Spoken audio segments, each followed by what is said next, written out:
That's not why you are here.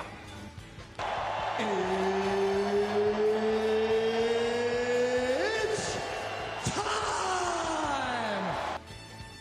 New Day with SSJ is presented by Walker Medical Linen Services, locally owned and operated, and HLAC certified to the highest standards. Walker has partnerships with hospitals, surgery centers, and medical clinics in and around the metro area. Walker Medical Linen Services in Kansas City and online at walkermls.com.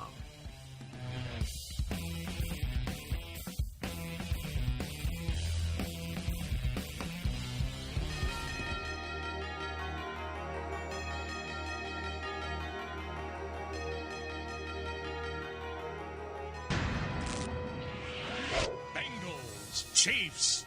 He's at the top. These two will be guarding Chase. Got to go somewhere else. To the end zone. Pass. It is caught. This is checking the feet here. This is the wide receiver who has to step up. Yosivash has the touchdown. He's improved. Yosivash is one of those guys that's like shows it at practice over and over again. 1st and 10. Down the field it goes. Touchdown! Up top they go. Oh, look who catches it. Morris. Wanye Morris, the backup left tackle, was eligible on the play. There's nothing more fun for the entire team than when you get a big guy a touchdown. Oh, John Madden is smiling somewhere right now on that one. They've got 4th and goal. They could take the lead with a field goal, but they're going to go for it instead from 3 yards out. Get the ball to the backer, the tight end. He's going to get double teamed out here. Here it is. Going for it all. And an open target once again. The Bengals score connecting with Yosivash. He's really impressed me today. 3rd and 10. More heat and a sack. And the ball's out. And it's Connor running with it. Jamari Connor to the end zone and still waiting for a signal from the officials. Chris Jones with the pressure, possibly creating a touchdown. I tell you, all the officials are looking at one another. No one's made a single signal yet. So you're going to see the internal pressure. Wins right away, gets up, and then here comes both players. Still hard to tell there. But Burrow getting up and running makes me think it's a fumble. His mannerisms make me think this is a Chiefs touchdown. What is he going to dial up right now?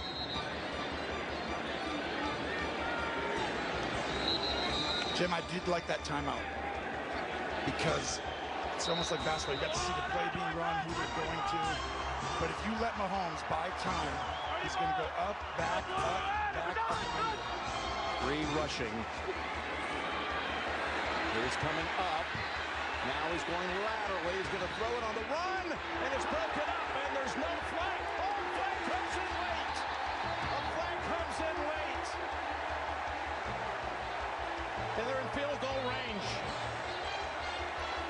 It's the right call. He got there early. Pass interference. Defense number 33. Ball's placed in the spot of foul. First down. 51 yards is going to be win or lose, depending on this kick.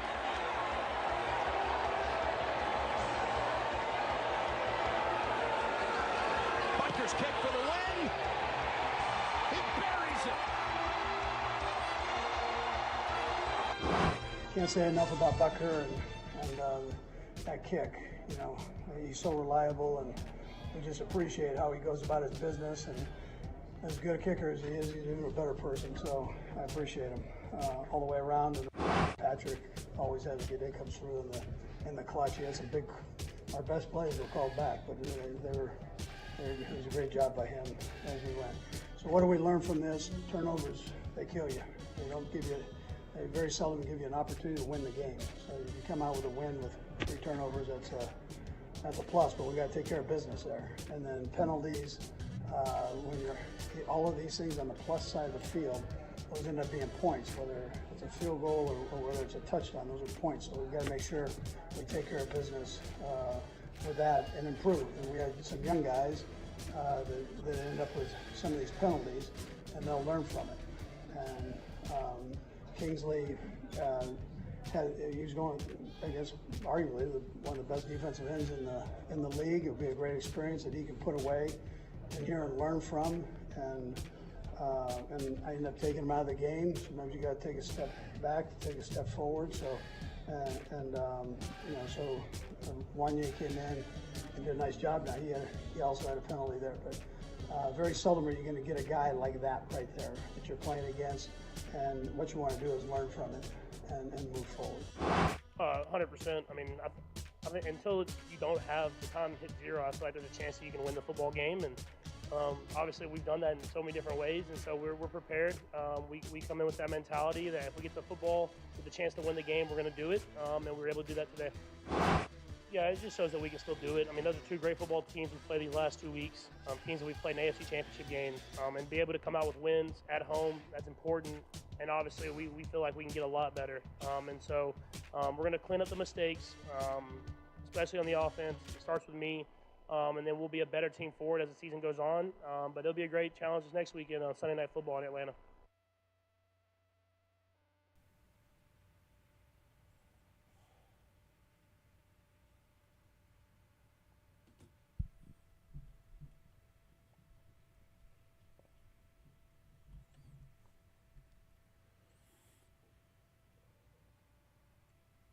Good morning, Kansas City. This is New Day with SSJ on Sports Radio 810 WHB. Thank you so much for joining us. We appreciate it. Stephen St. John, Todd Leabo, Jake Gutierrez on this Monday, September 16th, 2024.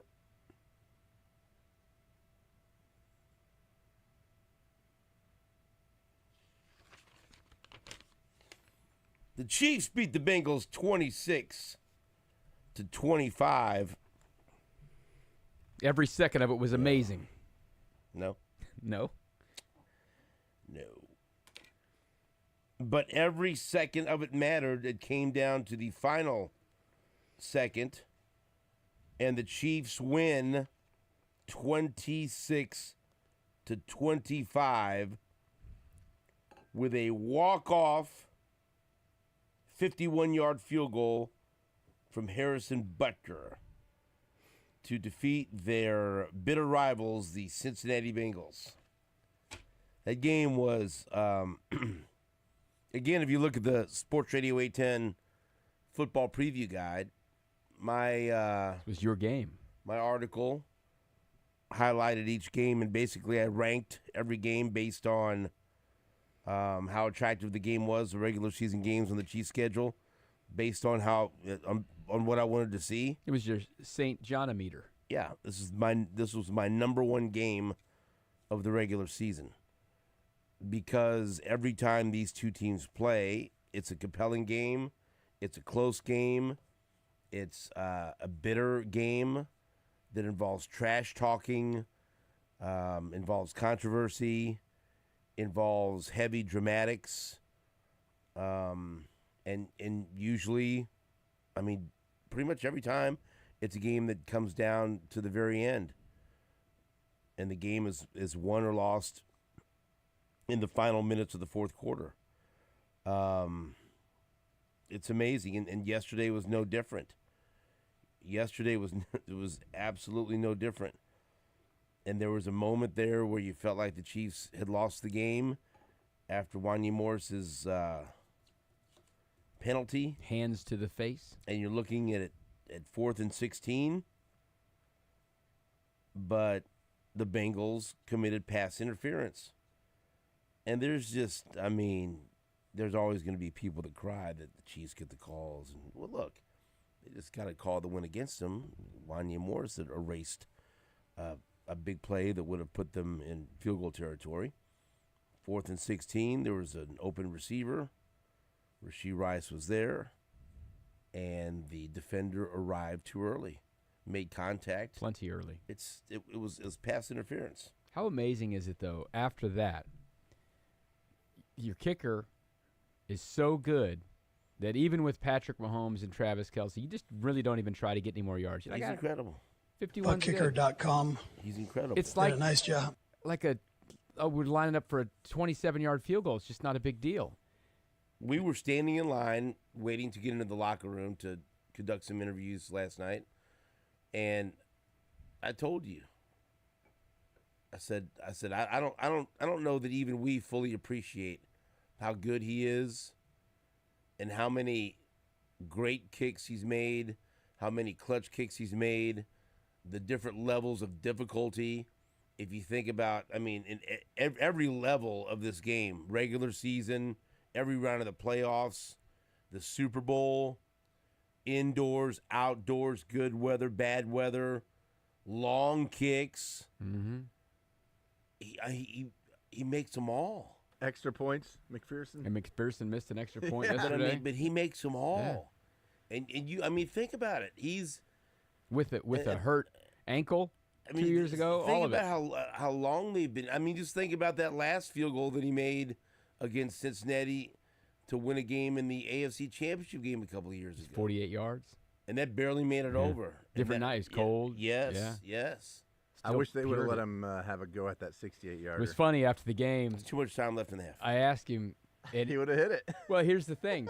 He just kind of ran out there. They didn't tell him to go out there. They didn't want him to. He did that on his own. And he looks over and Tobe's like, to read, we doing this? Yeah. And, it was funny. He didn't get the go-ahead from anyone. He ran out there on his own. That's the attitude I he want. basically he presented himself to the situation. How about but the this, problem Coach? was, what was there, 24? 24 seconds. Too long. See, because then if you miss it, then they're one Turn completion, around. you get a field goal. And guess what? That could have been the difference in the game. Absolute difference in the game. But that just tells you His attitude, how much they think of him, and they should think of him, that you get the ball there, and you have 3 timeouts and all this stuff. You can try to get 15 yards. Nah, we're good. We can get us a yard or two. No big deal. He could make a 68-yarder, I think. I think so in the right conditions. I don't think that's off the table. No. But that was just a gutty win for the Chiefs. They didn't play well. Patrick Mahomes threw one of the worst interceptions of his career. He threw another pass that probably the interception was better than the pass was bad. It wasn't a great pass, but catching a ball with one hand like that as a D-back was incredible. Carson Steele didn't protect the ball well enough and had a fumble. So they were at one point -3 in turnovers, but they ended up forcing a turnover and scoring on the play, which is probably better than just a turnover. Look here. You're minus like that at home against a team that's a quality team in the Bengals, and you gut it out and find a way to win. This is why everybody hates the Chiefs. They win these games. People around this league, we'll wait and see the numbers. This is the 3:25 game on CBS. There weren't lots of, a lot of early games yesterday. 10. Basically, the nation had this game. There were more early games yesterday than there will be all year long. There were 10 early games. This game will have a freaking incredible number because people want to watch the Chiefs lose, and they thought they were going to get to do that. I hate to bring up like a tweet that I get during the show, or during the game, but I saw this and I said I'm going to use this tomorrow if the Chiefs win, because it's so bizarre. I would like to think the person's trolling, but probably not, because there's always going to be Chiefs fans in our lives right now that are so spoiled. You just want to look at them and tell them to shut up. They get so mad during a game, or the Chiefs might lose one game. Nope, that's it. Dynasty over. Fire Reed. You've got that negative fan. A guy named Aaron tweets at me. Schwartz? And he tweets at me, ESPN, NFL on Fox, Jim Rome, Booger McFarland. We call that the Mount Sports Rushmore. Radio 810. I don't know how he came up with that group. Okay, whatever. Yeah, it's good to be included. That's but that group, you and Booger. But you this, and Rome. But this is he's a Chiefs fan, I assume. But this is what this came in this is like in the third or fourth quarter, right? Anyone else tired of the Chiefs always having to play from behind? Can't champions put teams away without always having to come back? Dominance? Several question marks. And I'm like, no, I'm not tired of this. No. I'm really not. No. And I sat there in my little bubble in the press box with Bethany sitting on one side of me and Todd Leabo on the other. I paused for a moment. I'm thinking, no, I'm not tired of this. I'm sitting here watching the Chiefs in a dramatic game against the Bengals. I'm watching a battle, even though they didn't play like it yesterday, but a battle between two elite quarterbacks, two of the best quarterbacks in the league that now have built this rivalry where in a decade, maybe this ends up being, I don't know if anything's going to be like Tom Brady, Peyton Manning was, but I think in a decade, we'll look back and think, man, Mahomes and Josh Allen, those games were awesome. Man, Mahomes and Joe Burrow, those games were awesome. Those are going to be the guys that stand out as chief competition, get it? Yeah. Chief rivals, because he's a chief. And so I'm sitting there, I'm watching this, and they're two-time defending Super Bowl champs. They're chasing a three-peat. And who could be tired of this? And they're, and the crowd's full, and they're going crazy, and everyone's just on the edge of their seats, and it's just the ultimate drama when it comes to sports in the NFL, and we're watching it, but you feel like Chiefs are going to find a way to win. You have that Chiefs will find a way to win somehow, and I got a guy suggesting, aren't you tired of this? How come? What do you think this is? College football? No, you don't win by 3 touchdowns in the NFL. That's not how it is. And I'm sorry if you're tired of this. Can't help. I don't know what you're looking. In your sports journey, I don't know what you're waiting for. Because I can promise you, it doesn't get any better than this. It will never, ever get better than this. Did they play perfect yesterday? No. That was one of the worst games I've seen Mahomes play, really. Yeah. Second lowest passing output of his career, and the only other low one I think he got hurt in. And maybe it was the Broncos game, I think. Maybe. If you say, hey, let's put together the top 50 games for Mahomes, this ain't making it. Mm-mm. No. Was it perfect? No. Were there things to be frustrated about? Yes. And they won.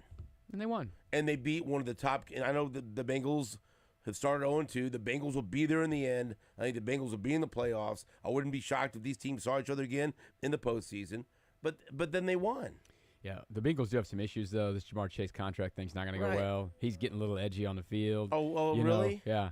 So I like to see that as someone who isn't a fan of them. Looks like they're kind of crumbling a little bit, but the Chiefs were a part of them crumbling. Yeah. And I'll tell you what, there were some bad things too, right? They had to bench Kingsley Suamataia in the fourth quarter because Trey Hendrickson was working him over. Carson Steele had the fumble. They went back to him. He made some plays for him. Isaiah Pacheco, Steven. It wasn't perfect. Got injured in the fourth quarter, and I think you and I are both concerned about how bad that injury is. Okay. You, I, me, he. Jake, you know this. When I have a question about whether I should do something or a question about anything, I usually call Todd, right? I say, hey, should I do this? Am I supposed to do this? Should I not do this when it comes to different things when it comes to work, right? We're in the locker room. We're there conducting interviews, but there are a lot of things going on around us while we're in there. Conversations. I mean, the guys just got done playing a football game, right? There's guys that are hurt. There's guys that are hobbled. Guys that are pissed off. Guys that are whatever. A wild range of emotions when you add in personnel and everything else. 75 people in there from the Chiefs and 30 or 40 media members, right? All hell's breaking loose in there. Mm-hmm. And it's a free-for-all. And you're trying to get interviews, and you're trying to figure out who's talking and who's not. And you're waiting for this guy to get dressed because you can't interview them if they're not fully dressed, you know? And so and you only have a limited amount of time to get interviews. And so I'm standing there waiting to talk to Samaje Perine because he played for the Bengals and the Chiefs. I just want to ask him, what's it like to be have played on both sides of this bitter rivalry, and there's a real hatred there, and thought I'd, whatever. And I was waiting for him to get dressed, and so it's been other people tweeted out. Can I still not say what or how do you want me to? We'll just say it. Whatever.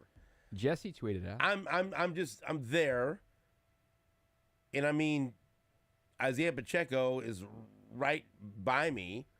The running backs are all in a row, right, in the locker room. Right. It's like it goes Mahomes, Wentz, Carson Wentz, Perine, Carson Steele, and then Pacheco. And Pacheco's got a towel over his head, and he lifts it up, and it looked to me like he had been crying. It's emotional. Like super emotional. But hell, I've seen players cry after a win. Mm-hmm. I've seen players cry after a loss. I've seen players cry for a variety of reasons. So I look at him, I go, oh man, he's upset.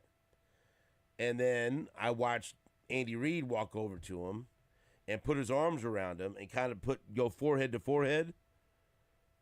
It reminded me of something I've done with one of my sons when he's been really upset. Mm-hmm. Or you want to bring him in and hey, everything's going to be okay. And I didn't hear what he was saying. I wasn't trying to eavesdrop, but it looked to me like one of those conversations. Hey, everything's going to be okay. You all right? It was a very tender moment. And then Big Red walks off. He was on the way to the podium, and he stopped in probably 30 seconds to a minute with Isaiah before he went to the podium. And then remember this, as far as a little slice of veteran leadership, Jake. Perine grabs Carson Steele and Pacheco and puts his arm around both of them, a little mini huddle, and he's kind of giving them words of encouragement and pumping them up. And I'm just guessing Perine's telling Steele, hey, man, you had a fumble, you came back from a good, But then they're like, and they might have been saying a prayer, but they had their arms around each other in a tight little huddle.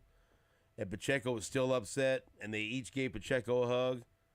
I mean, it's all good, man, And then Perine turned around, and then I interviewed Perine. But I wasn't going to ask him about that. And you're not always supposed to talk about what you see. Like, there's things. Baseball clubhouses are a little more touchy about this. We've seen some controversy around the league. They weren't hiding this. It was to me. Things happen out there. Right. And so I was going to tweet out this, and I talked to Ty. Goes, you know what? Here's the deal, Jake, and we'll see if you agree or not. We get so wrapped up, and I want to tweet this, I want to tweet that. I don't work for Twitter. I don't work for X. I work for Sports Radio 810. And some things I want to say for my show because I want to be able to describe them in more words than I can on Twitter, and there's some nuance and everything else. And so I'm just telling you, I saw that. I didn't tweet it out, but Jesse Newell tweeted something out about it and everything else. But I saw that, I'm thinking, oh, this like, wow. Yeah. This was something. Yeah, it's and then not what you normally see. No. In the locker room, because guys get a little injured in every game. He was very upset. So you could read between the lines, whatever. Right. You think he got some bad news. I don't preliminary results, whatever. But then see, that's what I don't. I'm not going to speculate anything. I don't know. I'm just telling you what it was. What we do know is he left the stadium in crutches and a boot. Yeah, there's a picture of him, and And we've seen that lots of times. Right. If you get an ankle injury, they put you in a boot. They're like, because they know you're going home. Yes. You're going to have like a day off, and they want to do whatever they can to make sure mobile. I'm sure he's going to be in there bright and early today, more treatment, whatever, and we'll maybe find out more. Andy Reid's got a Zoom today at noon, but it just didn't feel like great news for Isaiah Pacheco, who had a really quality I don't game. know any of that. We don't know. He's supposed to have tests today. But it was an emotional thing for sure. Look, that's exhausting.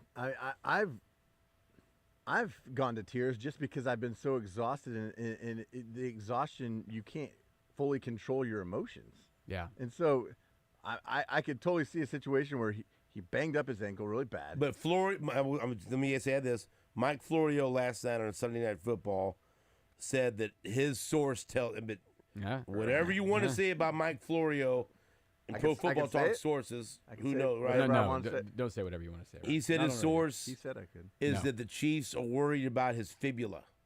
Ooh. And I don't know. We can look for on.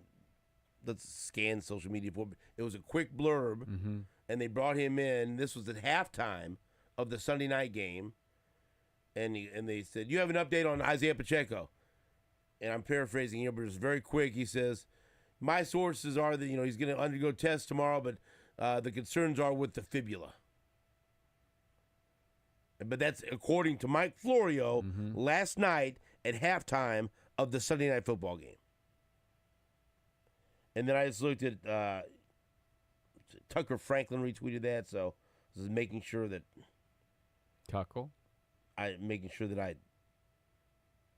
right.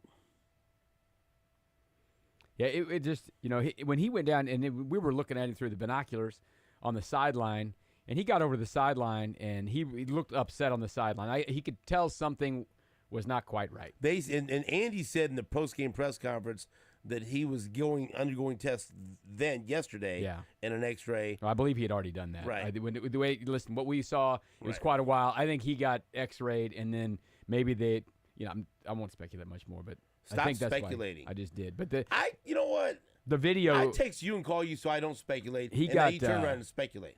He got bent over pretty bad. The video's kind of gross. But, I mean, there's a lot of gross videos in football. That's the first thing that Susan said to me when I got home. She was, "How's Pacheco? That looked terrible." I said, "Well, yeah, it looked bad, for sure." And so. But I saw it. He was in tears. Yeah. And he was being consoled by Andy Reid, Carson Steele, and Samaje Perine. That's what I saw. That's the truth. Yeah. You saw it. Yeah. So we'll see. Would you do me a favor, though? Mm-hmm. Would you quit speculating? No. You are not a doctor. Wait a second. Says who? Well, American Medical Association? Colleges, universities? They're clowns anyways. Yeah. Jake says I'm a doctor, damn it. I'm a doctor. I don't.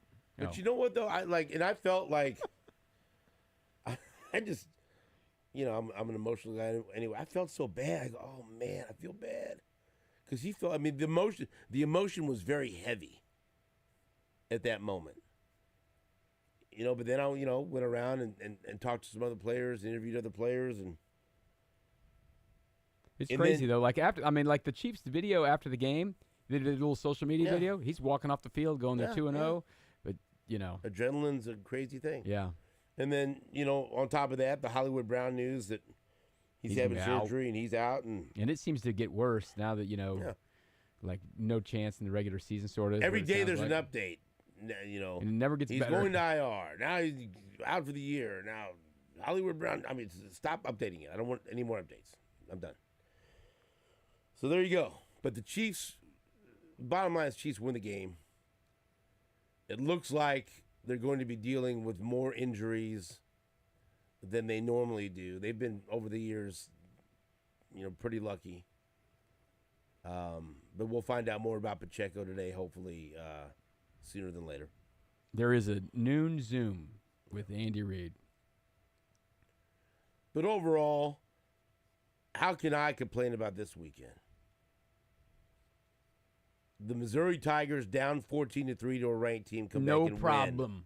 Not a problem. Canelo Alvarez wins in dominating fashion on Saturday night. Jamie Bluma gets married. I have a wonderful time at Bluma's wedding. You slept for how long Saturday night? Long enough. Long enough. You got a fine hot dog at halftime yesterday? Oh, yeah, I did. That was good. That was a good one. How many taquitos? A couple. They were very small. Fingerlings, they were. And I saw and Royals won their series. And the Chiefs won, and the Royals won their series. And, it's not a great day yesterday for the Royals. No, not a good result, but they won their 2 games. 2 out of 3.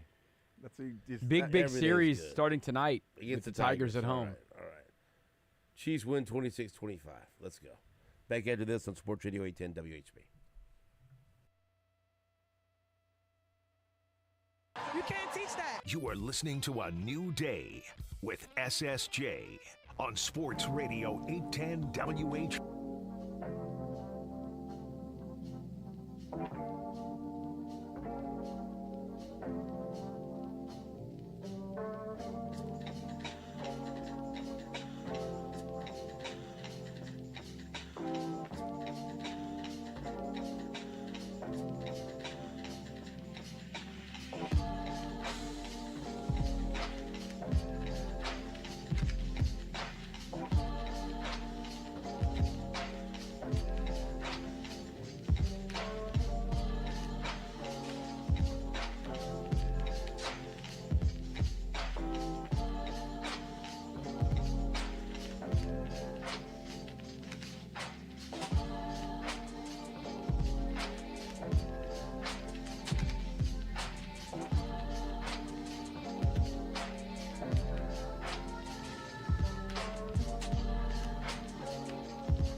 Travis, how different are these games with Cincinnati? They're all close. Every one of them, baby. They're all a lot of talk going back and forth. It seems like they're all playoff games. How different are they? Those are the ones you wake up excited for.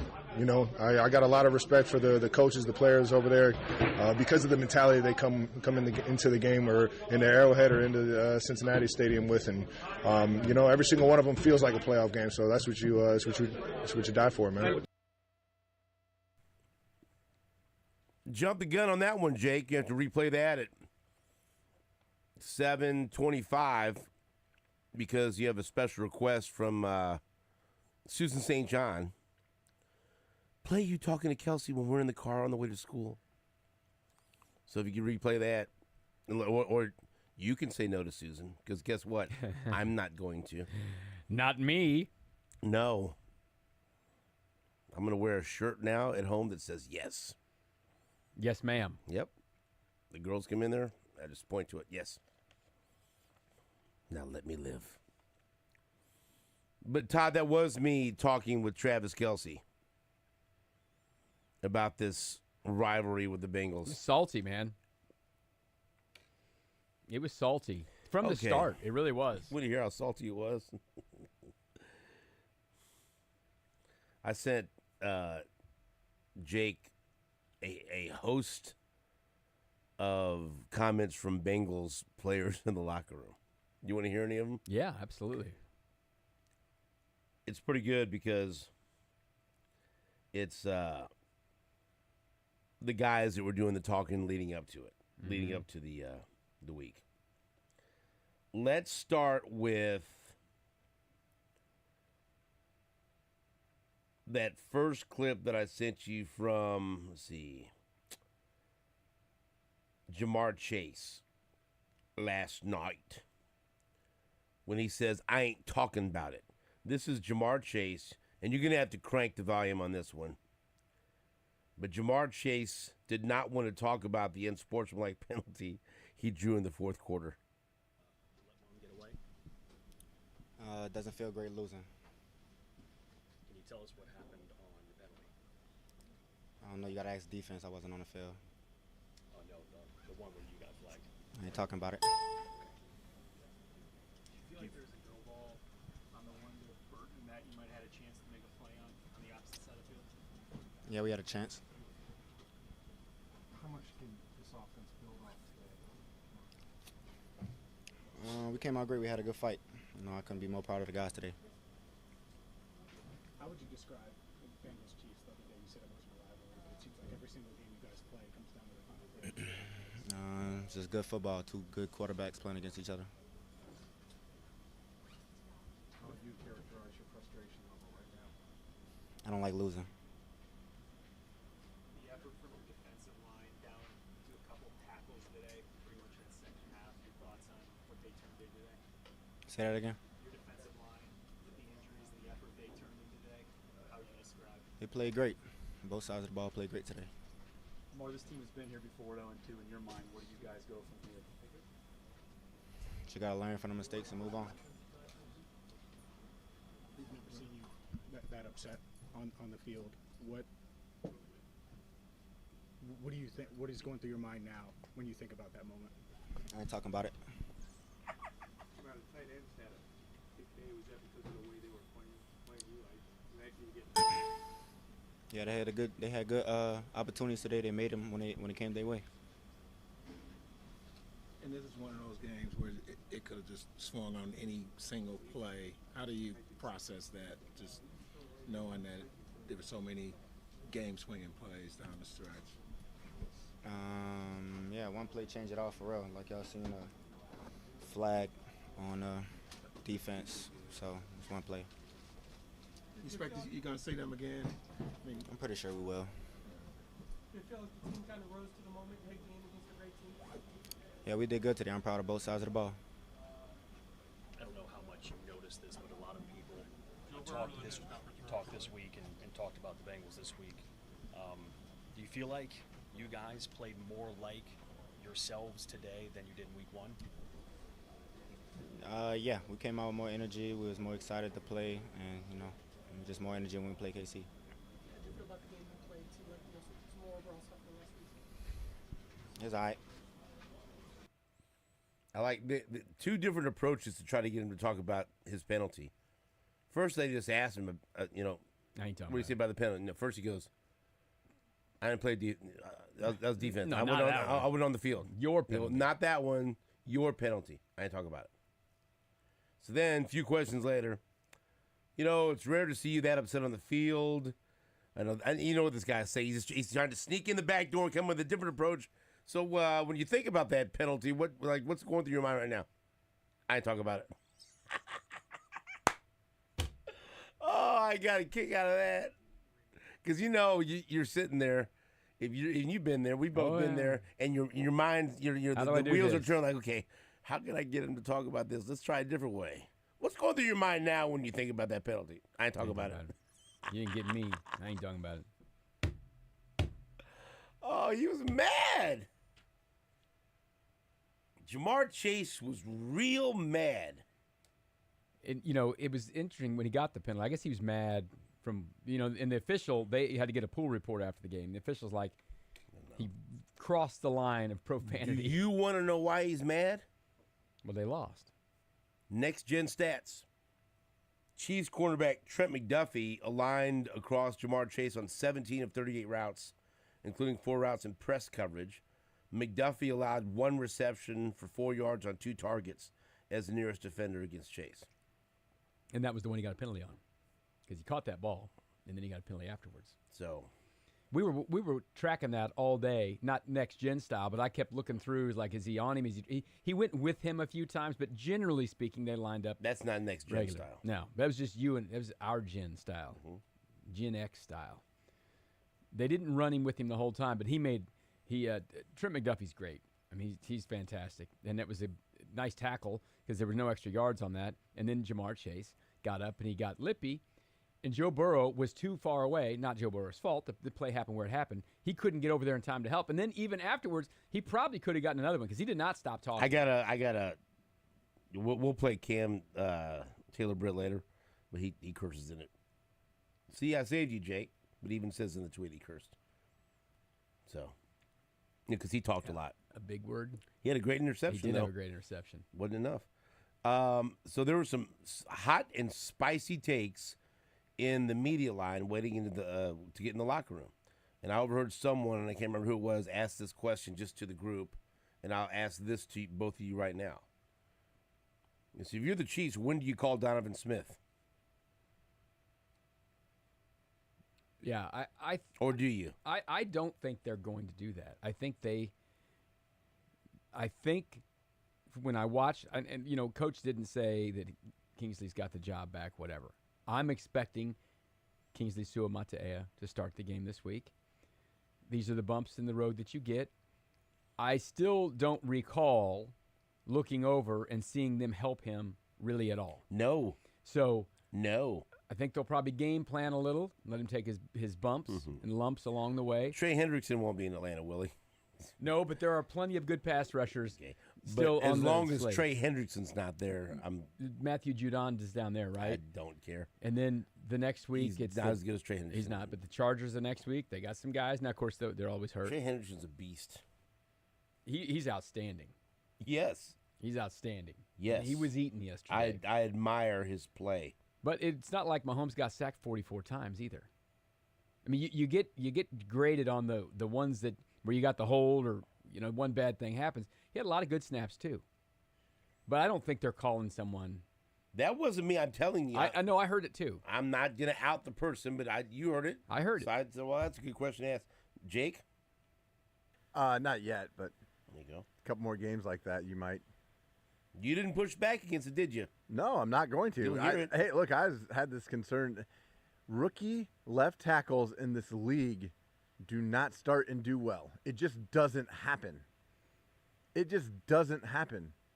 Look, by the end of the season is your hope that he can get it together. Yeah, like Joe Alt has gotten off to a fantastic start so far, but he got picked way, way, way, way, way high. I mean, that was You look at last year's left tackles that got drafted in the first round. Like the least amount of sacks that any of them gave up were 5. I think there's a guy from Pittsburgh or Arizona. Those two guys were the 2 best left tackles last year, and they still had, it's a learning curve, and you're going against the premier position on defense. Yeah, I don't think they're gonna go crazy.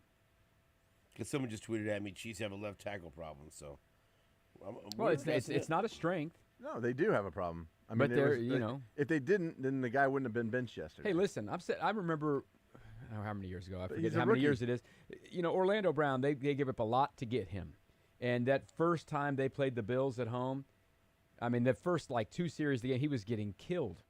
And they ended up having to chip and do all this stuff. And then, listen, Orlando Brown turned out to be a championship player for them, and he's getting paid a lot of money to play in the league. You don't just pull the plug and say, these 2 players are no good. You got to learn on the job sometimes, especially when you're young like that. All right, we'll take a break. Back into this on WHB.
All right, we'll sprinkle in some locker room sound throughout the show.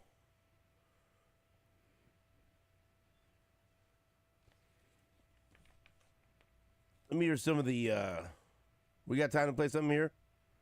Yeah, we got time for one. Samaje Perine.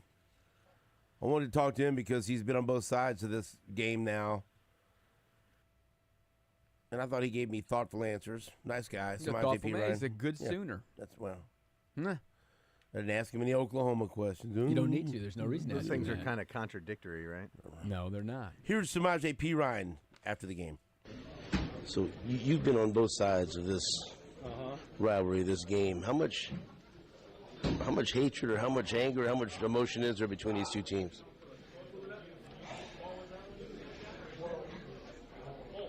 It's tough for me to say. I know it's a big game for both teams. Right.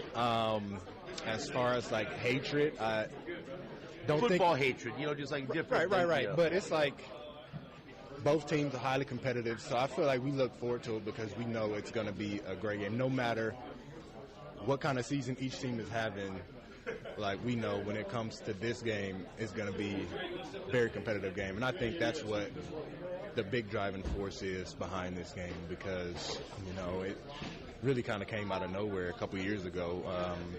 Nobody was expecting this to turn out like it did, to be the rivalry that it is right now.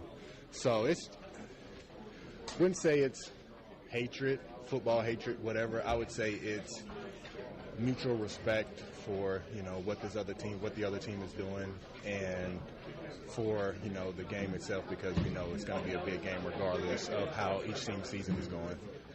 What is it, like you said, it doesn't matter how the season is going or whatever else. Playoffs, regular season, they're always close games. It always comes down to one or two plays. What is it that makes these teams so competitive and so closely matched? I don't know. Ever since the first time these two teams have played, it's been crazy ever since. I mean, I can't point out a single thing that makes it like that, but it's just another growing rivalry, I guess. I don't know. How do you feel now that you've been here for several weeks, getting acclimated to the offense and that comfort level where you feel like you know what you need to know to be a big part of this offense? Yeah, I feel like I'm progressing pretty well. I think now I'm to the point where I have a decent idea of the offense overall. Obviously, wasn't here for training camp, so I didn't get the entire, offensive package. But I think I have a pretty good idea of, what's coming and what my job is. So I'm getting there. What was your vantage point of that last of the kick, of the game-winning kick today? Were you watching? Do you look away? Like, how do you handle when the game-winning kick's going on? Oh, I'm watching. I'm always watching. Yeah. I mean, as soon as he kicked it, I looked at the jumbotron because I couldn't see, from the sideline. So looked at the camera, and as soon as it went up in there, I knew it was good. 2-0. So you guys go on to Atlanta, and so how do you feel like the team's played? Even though they're 2-0, there's things that you guys can improve upon, but still undefeated still. Yeah, it's still very, very early in the season, but I like where we're headed. We just got, some small things to clean up, and once we get those things cleaned up, we're going to be pretty tough to beat. Thank you very much. Absolutely. Thank you. Samaje Perine. Thoughtful. Good man. It is interesting. Good beard. When we talked to him when he first got to town, he spent a year in Denver last year too, right? So he didn't just come right here from Cincinnati. But when you've been on several teams, you don't quite get to we. And, when you're talking about past tense, when he was a Bengal, is that a we now? Are you a we here? It's an interesting thing to kind of go from team to team. He's got an interesting career that way. But he's been on parts of a lot of these rivalries. He's part of the Broncos team that beat the Chiefs last year too, right? Yeah, but the Broncos suck. Yeah. Apparently the Bengals can't win here either. Back after this on WHB.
New Day with SSJ is presented by Walker Medical Linen Services, locally owned and operated. HLAC certified to the highest medical laundry standards. Walker has partnerships with hospitals, surgery centers, and medical clinics in and around the metro area. Walker Medical Linen Services in Kansas City and online at walkermls.com.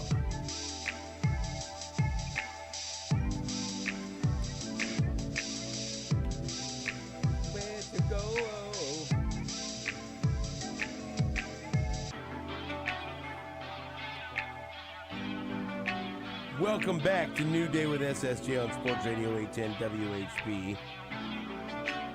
Thank you so much for joining us. We appreciate it. We now welcome Pete Sweeney from Arrowhead Pride in studio. Hello, Pete. How are you? Good morning. Good morning. Good to be here. Haven't seen you in a while. It's been about 12 hours. You've changed. You got like I'd say you got like a Tony Soprano running errands outfit on right now. Yeah. He refused to take his hot vest off yesterday. That keeps the heat. You think I'm joking? Jake, the front row of the press box is hot. It was Okay. hot yesterday. And this guy... I have a T-shirt on, but I have a vest, right? And the vest keeps heat in, and it keeps my back heat in there, and it keeps it loose. Put it on your back? No, because it keeps it in there. That doesn't make any sense. I don't use it as a cushion. Were you at 100% yesterday? No, but it keeps it warmed up because when I sit for a long time, 45%. Are any of us ever 100%? and I sit for a long time there, and those seats are awkward, it'll get so stiff that I can't really move it. It's bad, and so I bet it really helps me out a lot. Have you ever had to sit back in the press box? Yeah. Before surgery. You ever tried those icy hot patches? Yeah, I have, but but it's the best. It works. Except for one person criticizing me for wearing it, it works great, and it keeps my back in it. That's all that matters, Right. I was worried about you overheating. You look tired. I was fine. Why I didn't get much sleep. This feels medical. Maybe there's grounds to get like a lazy boy up in the press box. I've said that. I asked yesterday. Why is there not a I said, lounge? would it be outside the realm of possibility if I asked Chief Media to put a nap lounge in there? That'd be nice. To where if a member of the media didn't get much sleep the night before, just go and take a quick pregame nap. A quick one. I mean, I don't know. That's hot or so, yes. We already are on each other's laps in the weekly room, so I don't know if we're gonna get a nap from What are there. those eggs? I'm going to say, yeah, you are not getting a nap. Well, down in the other end of the 4-9, that posh. Yeah, well, it's not super posh, but there are some big couches over there. And I know that, like, at postgame, after that's cleared out, when Matt Harris would go on the postgame show, he would always go sit down with a big couch. Now, you could go lay on one of those couches, Steven, but there would be, like, 400 people. That doesn't bother me. I can sleep anywhere, anytime. Like what city was that in? Boston. Jimbo bed. Boston picks up in Boston. I remember, I think it was a playoff game years ago when the Chiefs were hosting the Jaguars. Tony Khan was just running by those couches as fast as he could. And it's like, what is going through this guy's mind? What's happening? Couches, baby. So a couple of points I wanted to bring up. Chiefs win. Chiefs do win 26-25, but we were talking about Kingsley Suamataia, so I want to just continue the conversation in here.